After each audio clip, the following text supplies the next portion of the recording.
Growing vegetables is a job that requires a lot of time and attention, but it rewards us multiple times with healthy and beautiful fruits.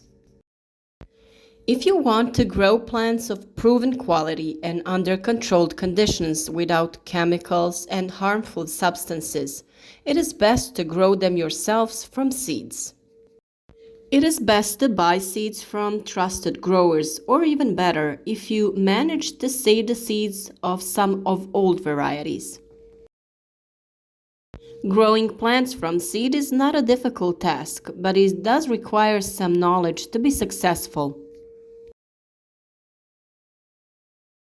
If you are interested in growing fruits and vegetables and you like the way we work, follow our channel and click on the bell next to the subscribe sign in order to receive notifications about every new video. You can also support our work by liking the video and sharing it on your social networks. We try to have the topics of our videos follow the work in the garden to make it easier for you, and many people miss certain videos, so they ask us for explanations in the comments. We do try to answer as many of questions as possible, but sometimes comments just get lost in the notifications. We will certainly continue to work and detail with all the topics as we do certain jobs in our garden, and you will be notified with every new video. We do think it'll be useful for you to follow our tips as we do it in our garden so that you will be successful. In today's video, we will talk about what you need to grow plants as seedlings for your garden.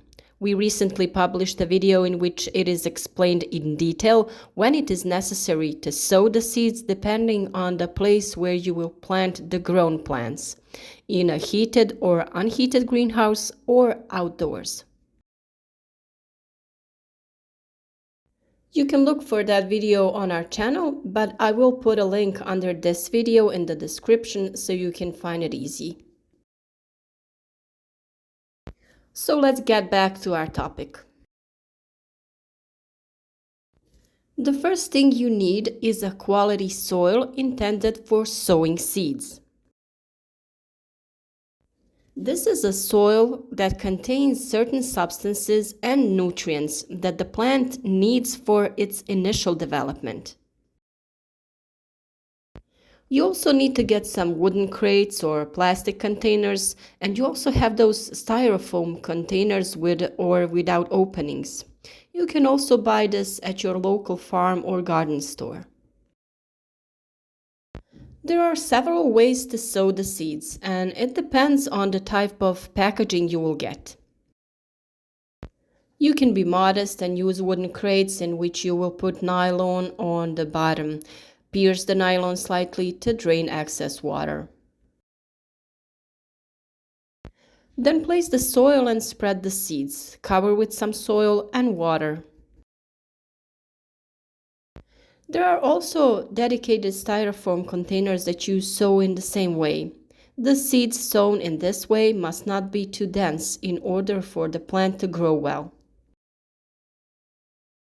In any case, when these plants develop the first 2 to 4 leaves, they will have to be transplanted into larger containers or cups.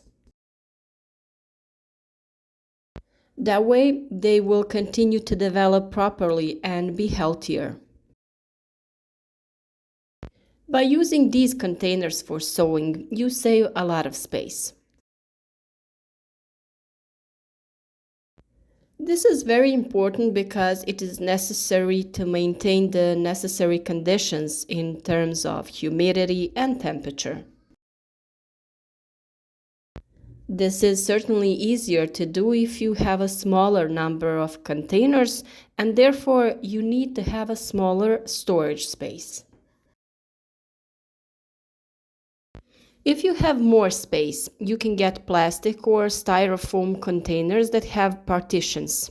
In this case, each seed is sown in a separate hole, and there is no need for later transplanting.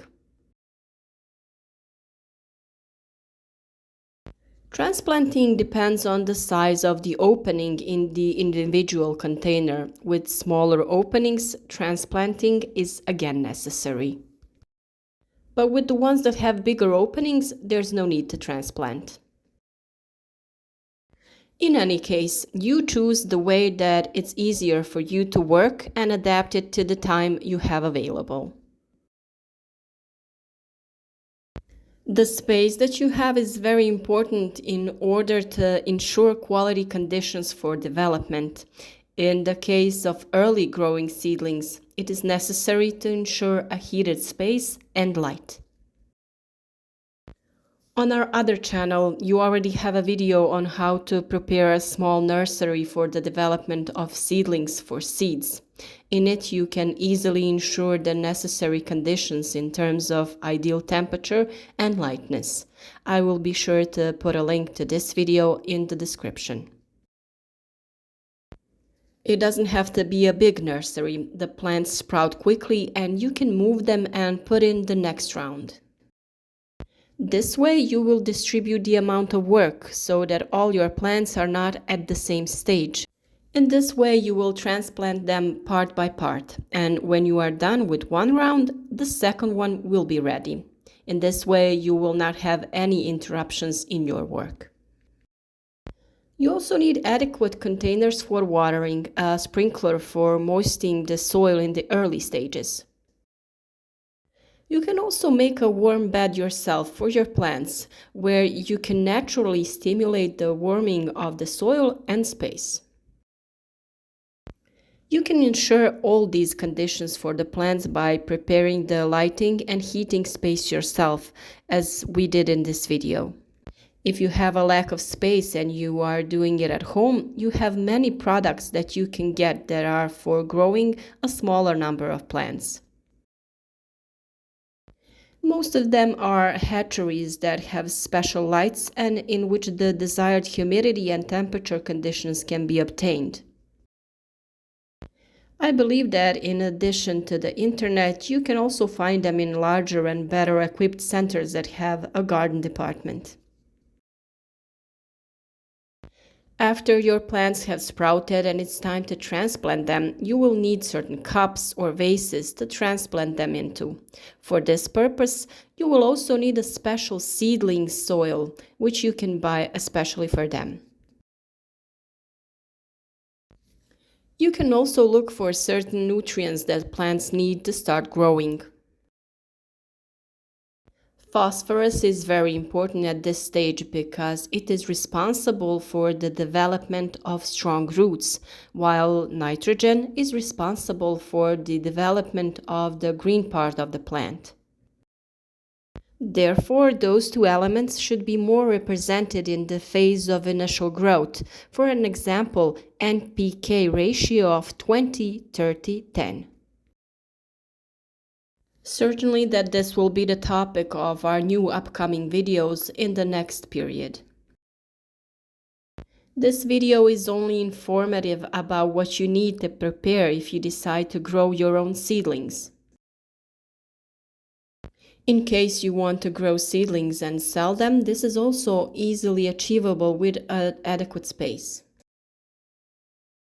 It is necessary to have a heated space where you can maintain the necessary temperature for seed germination and further development of plants, and enough light. Certainly that you can reduce costs to a minimum by improvising and creating your own hatchery, following the advice we gave you.